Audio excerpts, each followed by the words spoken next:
अभी तक तो इस दुनिया में पाकिस्तान ही एक ऐसा देश था जो आतंकियों के पनपने की जगह बन चुका है और ये बात गली का बच्चा बच्चा जानता है। लेकिन आपको बताते हुए दुख हो रहा है कि अब और एक देश इस दुनिया में पैदा हो चुका है जो पाकिस्तान की ही तरह आतंकवादियों को अपने देश में पाल पोस रहा है।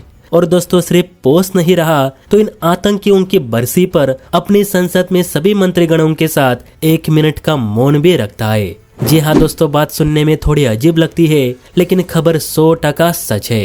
वैसे मैं बात कर रहा हूँ उत्तरी अमेरिकी देश कनाडा की, जो कि आतंक का दूसरा नाम यानी खालिस्तानियों का पसंदीदा गढ़ बन चुका है और कैनेडियन सरकार इन खालिस्तानियों की गुलाम हो चुकी है। तभी तो अपनी संसद में एक विद्रोही की याद में मौन रखा गया। हालांकि जस्टिन ट्रूडो की इस हरकत पे भारत ने भी कनाडा को माकूल जवाब दे दिया है, जिसकी शायद कनाडा ने उम्मीद भी ना की हो। दरअसल कनाडा की संसद ने 2 दिन पहले एक वाहियात कदम उठाते हुए हरदीप सिंह निज्जर की याद में 1 मिनट का मौन रखा था, जिसकी पिछले साल जून महीने में ब्रिटिश कोलंबिया में किसी अज्ञात व्यक्ति ने गोली मारकर हत्या कर दी थी। और उसी के बाद से खालिस्तानियों सहित जस्टिन ट्रूडो भी पागल हो चुके।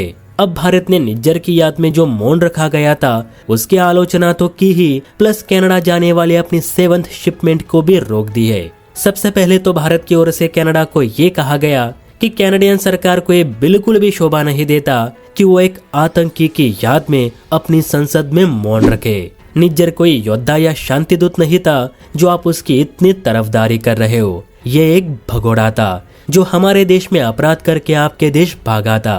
वैसे भी जस्टिन को ये बात याद रखनी चाहिए थी कि निज्जर सिर्फ खालिस्तान के लिए लड़ा, ना कि कनाडा के लिए। तो कनाडा की संसद उसके याद में क्यों रो रही है। अब अगर 7th शिपमेंट की बात करें तो दोस्तों ये पैच की शिपमेंट थी जो भारत कनाडा के लिए रवाना करने वाला था। लेकिन कैनेडियन सरकार आज भी भारत विरोधी लोगों की ही पूजा कर रही है, इसलिए भारत ने भी अपनी शिपमेंट रोक दी। वैसे भी बड़े दिनों बाद भारत से कोई शिपमेंट कनाडा जाने वाली थी, क्योंकि जब से जस्टिन ने भारत पे आरोप लगाए थे कि भारत हमारे लोगों की हत्याएं कर रहा है, तब से भारत ने कनाडा के साथ अपना लगभग सभी तरह का कारोबार स्थगित कर दिया था।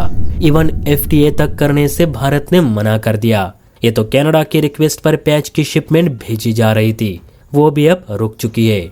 मुझे नहीं लगता कि कनाडा कभी सुधरेगा। मतलब जब तक जस्टिन ट्रूडो है तब तक तो नहीं। कनाडा हो या मालदीव, इन दोनों देशों के राष्ट्रपति अपने मुल्क को डुबाकर ही दम लेंगे। तो आप बताइए दोस्तों, क्या हमें कनाडा को प्याज लहसुन देने चाहिए या फिर कुछ नहीं? कमेंट करके अपनी राय जरूर दे। और हाँ, वीडियो अच्छी लगी हो तो चैनल को लाइक एंड सब्सक्राइब भी जरूर करें। जय हिंद।